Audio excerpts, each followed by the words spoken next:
Magandang umaga. Ngayon ay pupunta kami sa Chaong Quezon, doon sa Mountain View Camp. Yan. Tingnan natin kung maganda yung lugar na yun. Bali yung lugar na yun ay pinadala lang sa akin ng aking anak. Para puntahan namin at tingnan namin kung maganda. Dito sa amin sa Bumoy, 22 kilometers lang. Yan, napakalapit.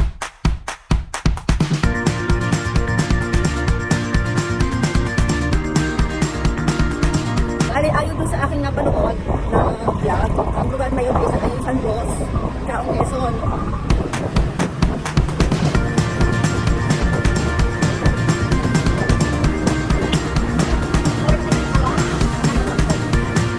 Magkagas daw muna kami dito.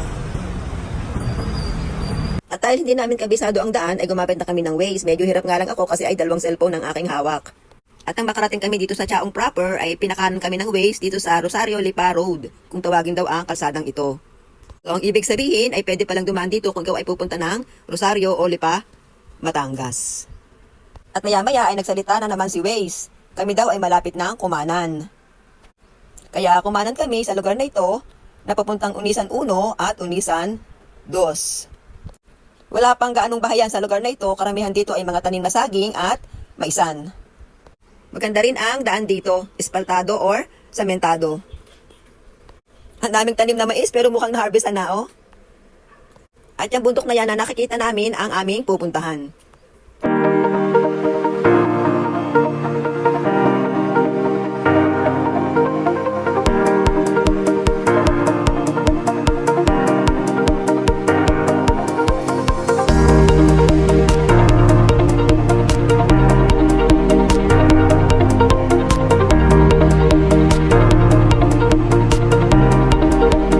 At pagkatapos nga naming madaanan ng isang napakalawak na lupain na walang gaanong tanim ay andito na naman kami sa Sagingan.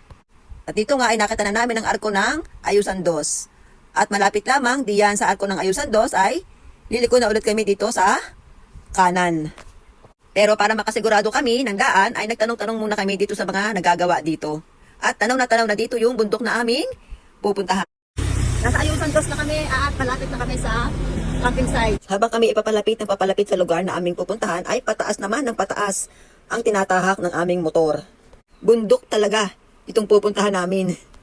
At napansin ko rin na napakaraming tanim na mga saging dito. Pauna kami, pabundok na. Talagang ang nagaan ay pataas, patarik ng daan.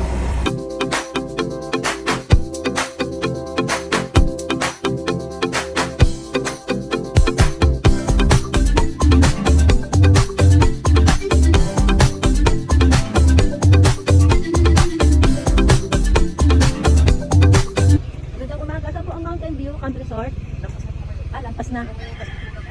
May pagbabang yun. Sige, salamat. Nadami sa akin. Salamat. Nakalampas naman kami. Babalik.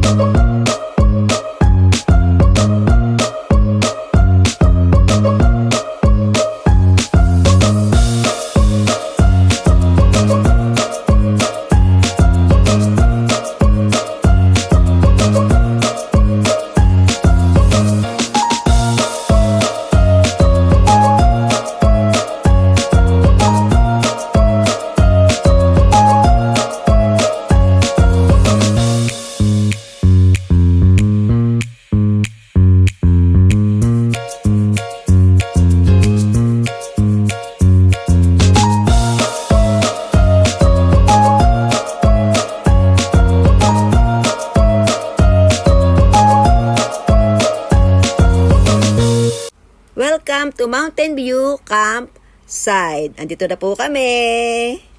Andito pa lang kami sa baba pero ang ganda na ng view. Ayan, pataas kami.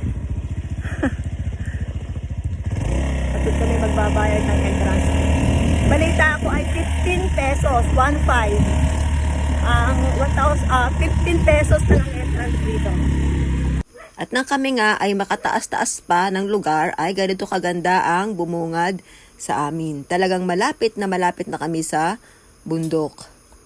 Napakaaliwalas ng paligid at napakagandang tingnan sa mata ang mga tanawin. Napakalawak na kapaligiran na hindi pa polluted. Ang ganda-ganda talaga ng lugar na ito. Naisip ko kaagad, ano pa kaya ang ganda ang makikita namin sa bandang itaas. At ito na nga ang paradahan ng motor. Dito kami magpapark sa lugar na ito. Dito na kami sa taas. At pataas pa rin ang aakitin namin. So nagbabayad ng entrance? Saan kubo? Doon. Ayan, may mga ano pala sila dito, oh. May mga parang kubo-kubo na pwedeng mag-overnight. Yan, oh. Mamaya tingnan natin yan. At nagpapagawa pa sila. Ano yan, CR? Oh, nagpapagawa pa sila ng CR. Yan. Pagagandahin nila ng gusto. Ang ganda na. Ang ganda, grabe. Ang ganda. Oh. Kitang-kita ang tsaong. Yan. Ang ganda, ano papa? Ang alam ko ay meron ditong kainan din. Pwede kayong kumain din dito. Kaya hindi kayo magugutom sa lugar na ito. Ang ganda, oh. Napakaganda. Oh. Yan. Tatanungin natin ng mga presyo ng kanilang tulugan mamaya. Kung mag-o-overnight. So, nagbabayad? Magkano? 30. Okay, 100 per head kung may dala ng tent. Tapos yung mga kubo-kubo doon, may mga kubo-kubo, di ba? Ayun, no? Yung mga 750 po yun. 750. Ilan ang ano doon? Good for 6 persons. Oh, 6 persons na yun. Wow, mura. Good for 6 persons. 750 lang overnight na. Yan. Tapos, yung pagkain naman dito, walang problema, ano? Pagka laging meron kung magka-camping. Ano ko? Pa-order ko kayo doon. Oo, magpapuluto. So, pwede na kami magpasyal. Pwede na. Okay, sige, salamat. Mamamasyal na kami. Habang pataas ng pataas ang aming nilalakad ay lalo namang paganda ng paganda ang view na aming nakikita dito sa Mountain View Campsite. Kitang-kita dito ang mga taniman ng palay at gayon din ang iba't ibang taniman ng mga puno. Pati yung mga bahayan ay kitang-kita rin dito. Halos tanaw mo na nga lahat ang buong tsaong dito sa lugar na ito. Napakaganda at napakaaliwala sa paningin ng lugar na ito. Ganitong uri ng daan ang aakyatan mo habang ikaw ay tumataas.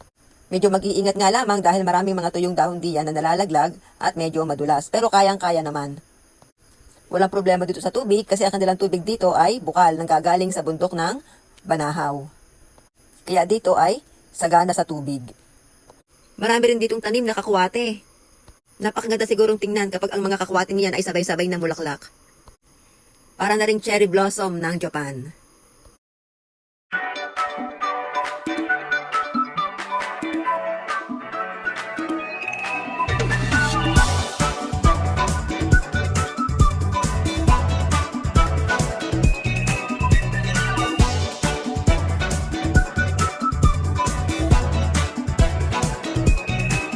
Kakain muna kami ng arroz caldo. At hindi pa kami nagbe-breakfast. Nandito daw kami kakain, sabi ni Nanay. Nanay, baka mas matanda pa nga ako sa inyo. Nanay Nora. Bakit? Bali ni, ilang taon na to? Ay, bago lang mo ito nag-operate. Ano lang mo, nung September. September lang itong last year? Oh, okay. Okay. Aros kaldong... Arroz caldo. Ay. At ito na ang aming arroz caldo, tamang-tama sa mga gutom na katulad namin dahil hindi pa kami nagbe-breakfast. At napakamura lang yan, sa halagang 60 pesos lang may arroz caldo ka na. At habang kami kumakain ay dumating ang may-ari ng campsite na ito, si Mr. Morris Recio. Ang bait naman ni Sir, pinayagan kaming makita yung loob ng kanilang mga kubo na pwedeng tulugan kapag magka-camping. Ay, ito. Ito ang 650. Wow, ang ganda nga. Pero malapit ito sa CR namin. 600 lang po. 600 lang. 600. Nakalagay ko kasi dyan. Oh yan, 600. 600 pesos yan. Ang ganda. Ito ang view dito. Yan, Ito yung kainan nila. Tamba. Kaya lang mainit kaya hindi kami dito kumain.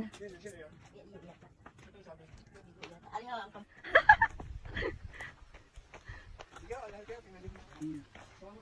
Yan. bukas pa yung kabila, boss.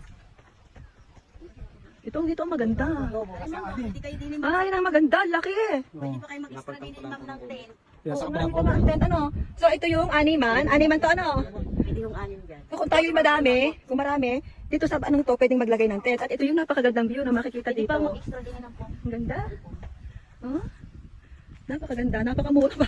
Ito na yata yung pinakamurang nakita ko. Bukas, pwede ba? Ay, naku. Ang ganda. Ang kalap yata. Titingnan namin ito, isa pa. Animan din yan. Yan, to. Animan din ito. Yan, animan din ito. Ah, hanggang 7 daw ito. Tapos, kung sosobra pa, pwedeng mag-tent dito. Pwede daw dyan At mag-extra din. ito naman yung magandang view din na makikita dito. Ang ganda. Pwede yung maging pito. May 750 ito. May extra din pa. 750 lang.